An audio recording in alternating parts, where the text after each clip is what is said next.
औज़ुबिल्लाहि मिनश्शैतानिर्रजीम बिस्मिल्लाहिर्रहमानिर्रहीम अल्हम्दुलिल्लाहिल्लज़ी जअलना मिनल मुत्तमस्सिकीन बिविलायति अमीरुल मोमिनीन वल आइमल मासूमीन हुज्जतुल्लाह अल्लाहुम्मा सल्लि अला मुहम्मद व आलि मुहम्मद वअज्जल फरजम।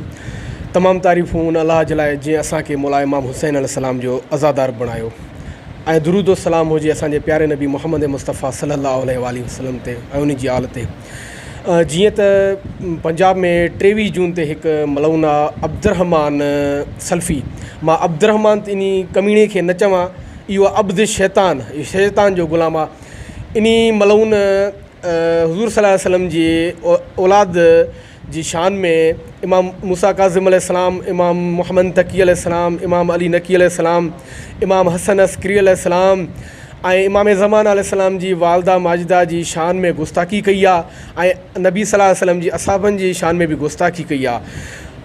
इन मलउन खे असां पाकिस्तान जे वज़ीर आज़म इमरान ख़ान ऐं पाकिस्तान जे आर्मी चीफ जनरल क़मर जावेद बाजवा खे ऐं पाकिस्तान जी जेके एजेंसीज़ आहिनि उन्हनि खे इहा मुतालबो था कयूं, उन्हनि खे रिक्वेस्ट था कयूं ऐं बिलख़ुसूस ख़ासि तौर ते वज़ीर आला पंजाब खे इहा गुज़ारिश कंदासीं त अहिड़नि मलूननि जूं जेके ज़बान उन्हनि जा वात बंदि कया वञनि, छो जो अॻु में बि काफ़ी आले रसूल जी तोहीन इन्हनि मलउननि कई आहे। अगरि अॻु में बि अहिड़ा क़दम खयां वञनि हा, इन्हनि मलउननि खे गिरफ़्तार कयो वञे हा त अॼु अहिड़ा वाक़िया न थियनि हा।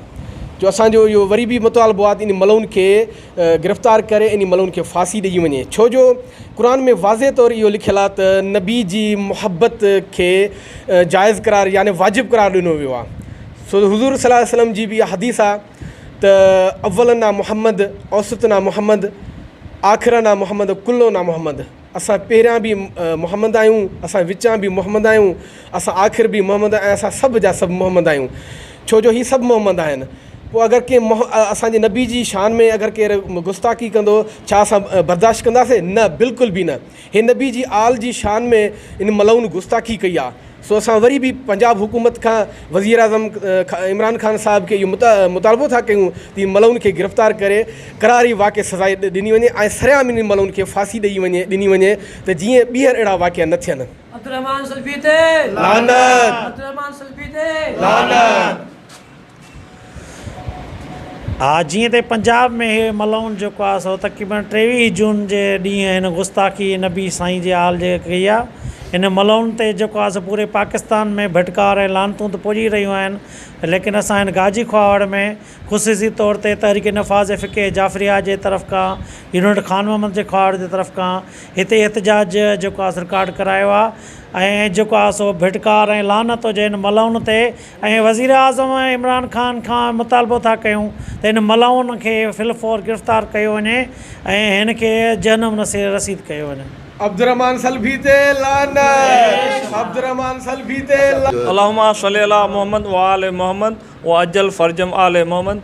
बिस्मिल्लाहिर्रहमानिर्रहीम। जीअं त हिकु अफ़सोसनाक हर कंहिं न कंहिं महीने में या कंहिं न कंहिं साल में 2-4 अहिड़ा वाक़िया रुन मां थियनि था जिन खे पुश्त पनाई आहे। पोइ हाणे कंहिं बाअसर मुला मौलवी जी आहे या कंहिं इदारे जी आहे जो हर आए ॾींहुं आले रसूल इतरत आल बैत ऐं औलाद हज़रत इमाम अली अमीर अल मोमिनीन अलैहिस्सलाम या उन्हनि जे वालिदैन गिरामी जी गुस्ताखी कई पई वञे। ताज़ो पंजाब में अब्दुर्रहमान सल्फ़ी या ईअं खणी चयूं त अब्दे शैतान सल्फ़ी नामी हिकु शख़्स आले रसूल अकरम सल्लल्लाहु अलैहि वसल्लम जी शान में गुस्ताखी कई आहे, पर उनजे ख़िलाफ़ु हींअर ताईं का बि कार्रवाई न कई वई आहे। पर इहा असां गुज़ारिश कयूं था वफ़ाक़ी सरकार खां, पंजाब जी सूबाई सरकार खां या जन सूबनि में हींअर हुन पनाह वरिती आहे, उन सरकार तमामु सूबनि जी सरकार खां बि अपील ऐं गुज़ारिश कयूं था त इन सल्फ़ी लानती खे गिरफ़्तार करे ऐं उनखे कड़ी खां कड़ी सज़ा ॾिनी वञे ऐं हुन जे पुठियां जेके बि लिकियल किरदार आहिनि उन्हनि खे बि कड़ी खां कड़ी सज़ा ॾिनी वञे त जीअं ही जेको आहे सो मामूलु अॻिते लाइ ख़तमु थी वञे। न त अहिड़ा किरदार हर आए रोज़ जेके सो उम्मत मुस्लमान लाइ जेको निफ़ाक़ पैदा करण लाइ इहे हथकंडा इस्तेमालु कया था वञनि, इन्हनि जी मज़म्मत कयूं था। अगरि इन्हनि खे न रोकियो वियो त इहे हली हली नुक़सानु ईंदा जेके मुल्क में फ़िरक़े वारियत खे इहे फ़िरोग ॾियनि था पिया।